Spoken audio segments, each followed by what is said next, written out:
बच्चों, स्वागत है आपका हमारी आरटी कॉमर्स क्लासेज में। हमारा चैप्टर चल रहा है इशू ऑफ डिबेंचर। कल मैंने आपको issue of debenture at par समझाया था। आज मैं प्रीमियम और डिस्काउंट के कुछ एग्जांपल आपको बता रही हूँ। जिस तरीके से शेयर हमारे प्रीमियम पर इशू हो जाते हैं, वैसे हमारे डिबेंचर भी प्रीमियम पर इशू हो जाते हैं।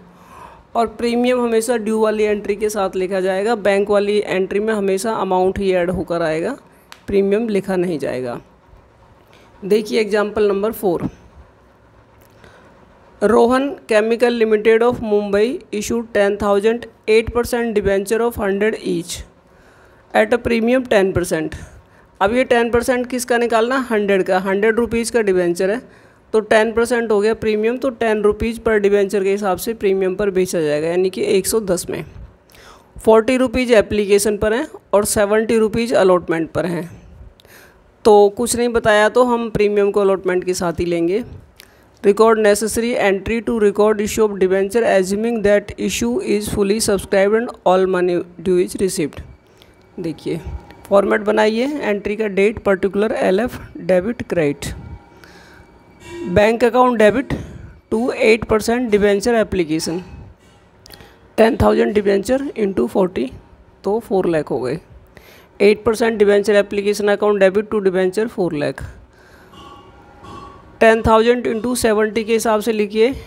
8% डिबेंचर अलॉटमेंट में 7 लाख। अब इस 70 में प्रीमियम कितने का है? 10 का। तो डिबेंचर के सामने कितना अमाउंट लिखा जाएगा? 60 के हिसाब से। तो 10,000 इंटू 60 के हिसाब से टू डिबेंचर 6 लाख और टू सिक्योरिटी प्रीमियम 1 लाख। कैसे? 10,000 इंटू 10। फिर bank account debit to debenture allotment में 7 लाख। अब अगला पॉइंट करना है आपको डिस्काउंट का। Issue of debenture at discount. तो भाई जैसे आप प्रीमियम को क्रेडिट करते हैं ड्यू वाली एंट्री के साथ, वैसे आप डिस्काउंट को डेबिट करेंगे। और बाद में जब क्वेश्चन आपका पूरा हो जाएगा तो आपको डिस्काउंट को राइट ऑफ भी करना है। राइट ऑफ किस किस चीज़ में से आप कर सकते हैं? सिक्योरिटी प्रीमियम रिजर्व से, कैपिटल रिजर्व से और प्रॉफिट एंड लॉस से। इनसे हम राइट ऑफ कर सकते हैं, इनमें से जो भी बैलेंस हमारे पास अवेलेबल होगा, क्योंकि डिस्काउंट लॉस है फर्म के लिए और लॉस राइट ऑफ होते हैं। देखिए DK गोयल की बुक का example 7। Surya limited issued 2,500 15% debenture 100 each at discount 10% payable as follow.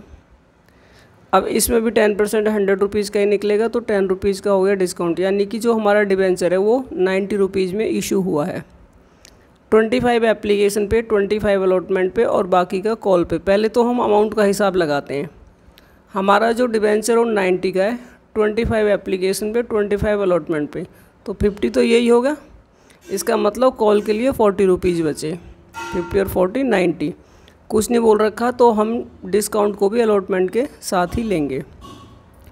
Application were received 2,000 debenture and amount and allotment was made, all the money were duly received, expense on issue of debenture rupees 10,000.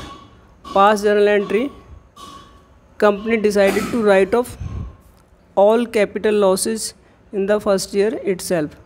Company decide करती है कि सारे के सारे capital loss को write of कर देना है।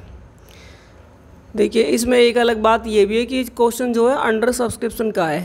हम 2,500 डिबेंचर इशू करना चाहते थे, लेकिन एप्लीकेशन हमारे पास सिर्फ 2,000 के लिए आई हैं। तो एप्लीकेशन अगर हमारे पास कम के लिए आएंगी तो हमारा क्वेश्चन कम से ही सॉल्व होगा, क्योंकि अगर कोई लेना ही नहीं चाहता तो हम फिर किसको देंगे।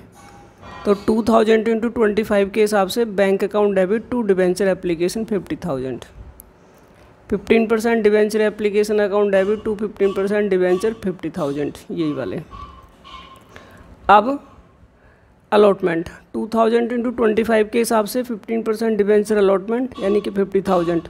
और डिस्काउंट कितना था? 10 रुपीज़ का। तो 2,000 को 10 से मल्टीप्लाई करो। Discount on issue of debenture 20,000, to debenture में दोनों को प्लस करके 70,000। Bank account debit to 15% debenture allotment, जो अलॉटमेंट के सामने लिखा हुआ वही लिखिए। अब कॉल कितने की रह गई थी हमारी? 40 की। कैसे आपको बताया कि 90 का डिबेंचर था, 50 हो गए हमारे एप्लीकेशन अलॉटमेंट के, तो बाकी बचे 40। Debenture first and final call to debenture 2,000 into 40 यानी 80,000। Bank account debit to debenture first and final call 80,000। अब इसमें डिबेंचर इशू एक्सपेंस भी होते तो उनकी भी entry expense on issue account debit to bank 10,000। अब देखो इसमें लॉस कितना, एक तो ये एक्सपेंस है, ये आपके राइट ऑफ होंगे। एक जो हमारा डिस्काउंट आया 20,000 वो राइट ऑफ होगा। इसमें फ़ंड हमें दे नहीं रखे, फ़ंड मतलब जैसे सिक्योरिटी प्रीमियम रिजर्व भी नहीं है, कैपिटल रिजर्व भी नहीं है, तो हम ये मान लेते हैं कि कंपनी के पास प्रॉफिट सफिशिएंट होगा। तो कुछ नहीं बता रखा तो हमें ये सभी लॉस प्रॉफिट एंड लॉस से ही राइट ऑफ करने हैं। तो एंट्री हो जाएगी statement of profit and loss account debit to discount on issue of debenture 20,000 to expense on issue 10,000। ये आपने राइट ऑफ कर दिए। तो उम्मीद है बच्चों आपको ये टॉपिक समझ में आ गया होगा। एक और एग्जांपल देखिए जिसमें सारा की सारा पैसा एक साथ ही मंगवा लिया जाए सारा, तो हम कैसे लिखेंगे। अब वैसे तो 4 चीज़ें होती हैं हमारी, application, allotment, first call, second call, लेकिन जब हमें नहीं बता रखा होता है और सारा पैसा एक ही साथ मानते हैं तो हम सिर्फ एप्लीकेशन और अलॉटमेंट का ही नाम लिखते हैं, वो भी इकट्ठा। किस तरीके से देखिए, कति limited issued 8,000 9% debenture 100 each at a discount 10%, यानी 100 का 10% 10 रुपीज़ पर debenture. Full amount was payable on application, सारा की सारा पैसा एप्लीकेशन पर ही मिलेगा। Application were received for 9,000 debenture and allotment was made on pro rata base. Application ज़्यादा के लिए आई और प्रोराटा बेस पे हमने डिबेंचर दे दिए, मतलब कि 9,000 वालों को 8,000 दे दिया। तो यहाँ पर पैसा अलॉटमेंट पे एडजस्ट नहीं होगा क्योंकि सारा की सारा पैसा हमने मंगा ही एप्लीकेशन पे लिया है, तो अलॉटमेंट बाद में नहीं की गई है, तो इसलिए पैसे को भी एडजस्ट नहीं करना। जो भी फालतू पैसा आया वो सब आपको रिफंड ही करना होगा। Pass necessary journal entry for the above transaction in books of Kati limited, ignore writing off discount on issue of debenture. इसमें discount on issue of debenture को राइट ऑफ करने की एंट्री करने के लिए मना किया हुआ, तो वो हम नहीं करेंगे। तो भाई 90 रुपीज़ के हिसाब से आपने डिबेंचर को इशू किया। सबसे पहली एंट्री जितने की एप्लीकेशन आई 9,000 एप्लीकेशन 90 रुपीज़, तो bank account debit to 9% debenture application and allotment. जब इकट्ठा पैसा लिया जाएगा तो एप्लीकेशन एंड अलॉटमेंट लिखा जाता है। 8,10,000 कैसे, 9,000 इंटू 90। दूसरी एंट्री देखो 9% डिबेंचर एप्लीकेशन एंड अलॉटमेंट में तो 1,10,000 ही आएगा।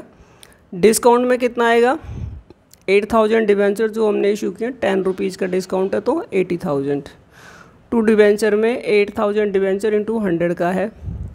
और टू बैंक में रिफ़ंड अमाउंट, रिफ़ंड कौन सा है, एप्लीकेशन 9,000 के लिए आई थी जबकि हमने डिबेंचर इशू 8,000 की है, तो 1,000 जो एप्लीकेशन है उनका पैसा ज़्यादा आया है और एप्लीकेशन पे आया कितना है 90 रुपीज़ पर डिबेंचर के हिसाब से, यानी कि 90,000 रुपीज़ ज़्यादा आया है, उसे आपको रिफ़ंड करना है टू बैंक। तो कंप्लीट एंट्री क्या हुई, 9% debenture application allotment account debit, discount on issue of debenture account debit to debenture to bank.